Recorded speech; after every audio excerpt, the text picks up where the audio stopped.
6-Minute English. Learning English. Hello, this is 6-Minute English, Learning English. I'm Neil. And I'm Sam. Friends, Romans, countrymen, lend me your ears. Do you know where these famous words are from, Sam? I think that's a speech by Mark Antony in William Shakespeare's play Julius Caesar. Wow, I'm impressed. Caesar has been assassinated and Mark Antony tries to persuade the crowd to find his killers. Using words to persuade people, giving them a good reason to do what you say or to accept your argument, is known as rhetoric. In this program, we'll be hearing all about rhetoric and, of course, learning some related vocabulary as well. The art of rhetoric started with the ancient Greek philosophers. Later, during the Roman Republic, politicians and statesmen used rhetoric in speeches given to crowds in the public square. Although technology has transformed the way we communicate since then, the art of rhetoric is still alive today.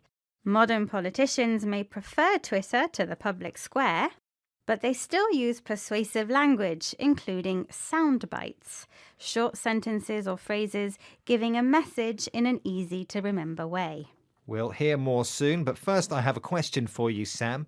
Roman politicians used many rhetorical tricks to persuade people, including the argumentum ad hominum, which was an attack on their opponent's moral character.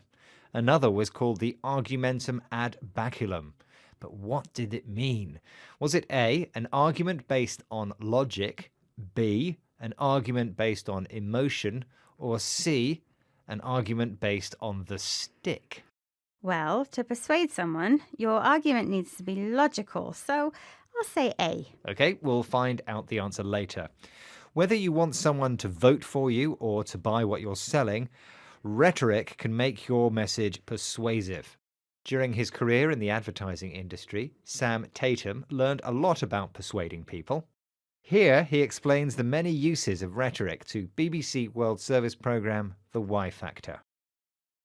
Rhetoric is persuasive language. We use it to rally, to simplify the complex, to inspire and influence. But it's important, I think, to identify what strategies might be influencing us more than we think.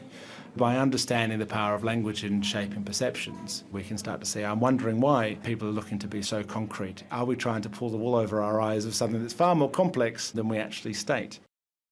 As well as persuading people, Sam Tatum says rhetoric can be used to rally, to bring people together in support of a common goal. A recent example of this is the way politicians called the coronavirus our enemy. The words politicians choose and the way they use them can influence us more than we think. Sam Tatum says we should question whether political rhetoric is trying to pull the wool over our eyes, an informal way of saying trick or deceive us. But in the age of 24-hour news updates and non-stop Twitter, has the skill of making a thoughtful argument been lost? Here's Kendall Phillips, Professor of Political Philosophy at Syracuse University, speaking to BBC World Service's The Y Factor. It's also hard to analyze the argument or reasoning of a tweet, because 280 characters is not a way for me to lay out a logical argument with a major premise, a minor premise, and a conclusion. It's much easier to just use a two-word phrase or a hashtag that usually ends up adding to that kind of polemical division between my side and their side. Global problems involve complex issues which cannot be solved in 280 letters, the maximum length of a tweet allowed by Twitter. According to Professor Kendall, we need logical arguments containing a premise, something which you think is true, and you use as the basis for developing your idea, and a conclusion, your decision or plan of action based on carefully considering all the relevant facts. For example, climate change is damaging the planet. That's a premise. Therefore, we should act to stop it. That's a conclusion. Few issues are simply black and white, though, and this is a problem because Twitter debates are often polemical, argued very strongly, either for or against a particular opinion or idea. If you believe passionately in something, you need to explain it to people in a way they understand. And in ancient times, rhetoric also meant building bridges between people and finding common ground. Like those Romans you mentioned, Neil. Yes, in my question, I asked Sam for the meaning of the term argumentum ad baculum, I guessed it was an argument based on logic. which was the wrong answer, I'm afraid. In fact, argumentum ad baculum means the argument with a stick, or in other words, hitting somebody with a stick until they agree with you. I guess that's one way to win an argument.